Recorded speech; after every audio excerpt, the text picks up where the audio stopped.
Hi there, I'm Dr. Keely Mills, and I'm going to talk to you a little bit today about what it is I do, about going to university and how I got to university. So just to say, I was a student at Loughborough University between 2005 and 2009, whilst undertaking a PhD in geography. So who am I? I'm a government research scientist, which sounds really exciting, but I'm also known as a geologist, which is slightly less exciting. As part of my job, I study climate change and environmental change and its impact on water, especially in tropical Africa. This September, it will actually be 20 years since I started my undergraduate degree, so as you can guess, I'm pretty old. But I finished my PhD about 10 years ago, and I can still remember my university days as if they were yesterday. So I did my undergraduate degree in the year 2000, started in the year 2000 at the University of Wales, Aberystwyth. After university, I had a year out and I worked in Birmingham Airport for a year, selling beer to holidaymakers at 4 a.m. in the morning to earn a little bit of money so that I could go and do an MSc degree at the Royal Holloway, University of London. In 2005, I moved straight from that degree to a PhD at Loughborough University in the geography department, as it was then. And after my PhD, I took my first job abroad at a university in Australia, where I stayed for about 4 years on a fixed term contract. And when that ended, I moved back to Loughborough to teach within the Department of Geography for a couple of years. Following that fixed term position, I was offered a permanent job at the British Geological Survey just up the road in Keyworth, Nottingham. So where did I come from? I grew up in inner city Birmingham, so that's under the flight path for Birmingham Airport, or junction 5 of the M6, if you happen to travel that way. The picture here is the first house that I grew up in. I went to a normal school, a normal comprehensive school, and I was very lucky that that school offered the International Baccalaureate at sixth form. And this was actually, in hindsight, really good for me because I was never sure what I wanted to be when I grew up. So the International Baccalaureate kept my options open, with me doing geography, English, drama, maths, Spanish and biology as my subjects. Also, I came from a single parent family, and I was actually a first generation undergraduate student. So there'd been nobody else in my family, none of my friends, none of my parents' friends that had gone to university to study. So it was quite new for me, and it was also quite new for my mum as well. So why did I go to university? Like I said, I was pretty clueless. I wasn't quite sure what I wanted to do when I grew up. I knew for a fact what it was I didn't want to do. So I used to work in Greggs as a Saturday job, and I hated it, and I hated serving customers, and I hated customers full stop. So I knew that I couldn't leave school and go straight into the service sector. That just wasn't something I was interested in. I was also coming out of school at around the same time that the government were encouraging about 50% of school leavers to attend university. So school was very geared up towards getting students to go to university, but without really the support in place to understand why we were going or what this entailed. And like I say, the advice at the time that I had and the support was pretty low. There was nobody from my family or from my wider friend network who had been to university. The career service at school was a little bit rubbish, and there was a lot for me to consider in terms of finances and whether, coming from a single parent background, that this was something that was an affordable option for me. So if I'm going to impart some advice at this point, my expert advice part 1 would be, these days there are so many resources available to you as potential university students that you'd be daft not to use them. I mean, even magazines such as Cosmopolitan these days are running articles on attending university, what it's like to go to university, what it's the top tips for first year undergraduate students. And there's lots of impartial advice available online through UCAS, the Complete University Guide and the Uni Guide. Also, ask lots of questions, ask the university staff, ask the people who've arranged the Inspiring Minds programme here at Loughborough University, and also talk to your teachers. I mean, in hindsight, all of my teachers would have gone to university. to undertake a degree, but it never struck me that they would be the people that I could talk to about this and who would have known me to advise me on what to do. So really, even if you're a bit worried, do ask the questions.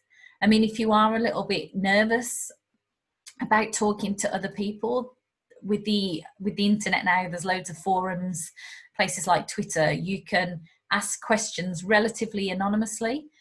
Just for Twitter, just find out whatever hashtag it is about starting university and put your questions out there, and you'll get a wide range of responses and engagement that way. So like I said, I did my undergraduate degree in 2000, started it in 2000, and I did that in geography, which was the F800 geography degree, and I'm pretty sure the code for that hasn't changed in all of these years.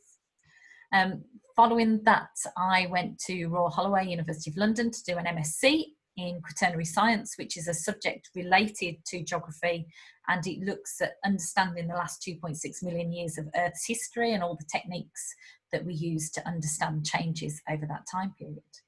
And then finally, I did my PhD at Loughborough University starting in 2005, where I went back to geography, and my PhD, my doctorate, was looking at changes recorded in sediments in freshwater lakes in Uganda, which afforded me loads of opportunities to travel to Uganda and spend time working with the people and places there.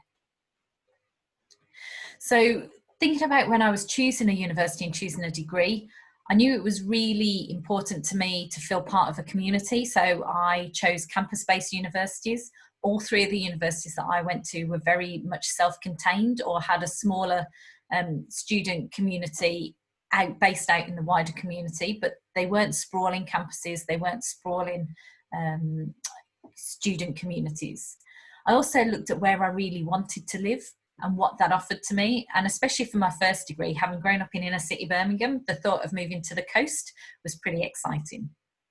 And one of the other things that was really important to me was how I engaged with the department staff. Did I feel comfortable talking to them? You know, it sounds really cheesy, but did I get the right vibe from the staff that were going to be teaching me for the next 3 years? When it came to choosing a degree, again, really didn't have a clue. I knew that I had an interest in drama and I had an interest in geography, and I really couldn't decide. But a piece of advice that was imparted to me was think about what job you could do. You know, I'm never going to be a Hollywood actress, so what job was I going to do when I came out of my degree? So I thought about what drama and geography would offer me personally in terms of the skill set. And I chose geography as I felt that had a really broad range of skills that I could apply either within a geography related career or beyond that. So expert advice part 2. Unless you want to be a neurosurgeon or a lawyer or maybe a vet, your subject actually, I don't think it really matters.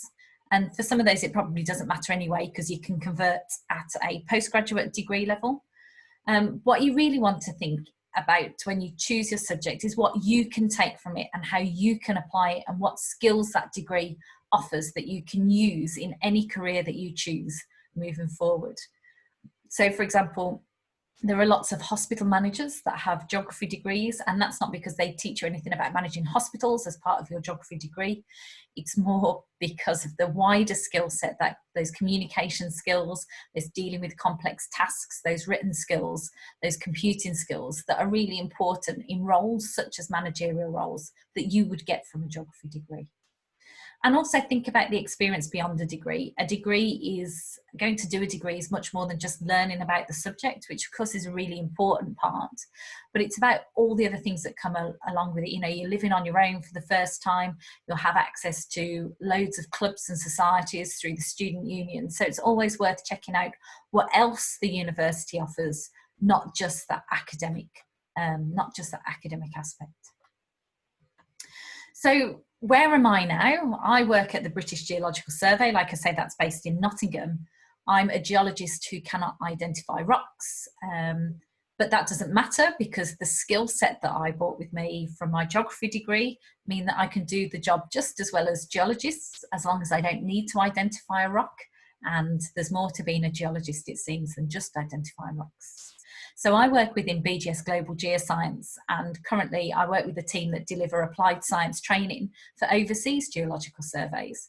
And actually a lot of the work that we do is also related to addressing the UN Sustainable Development Goals.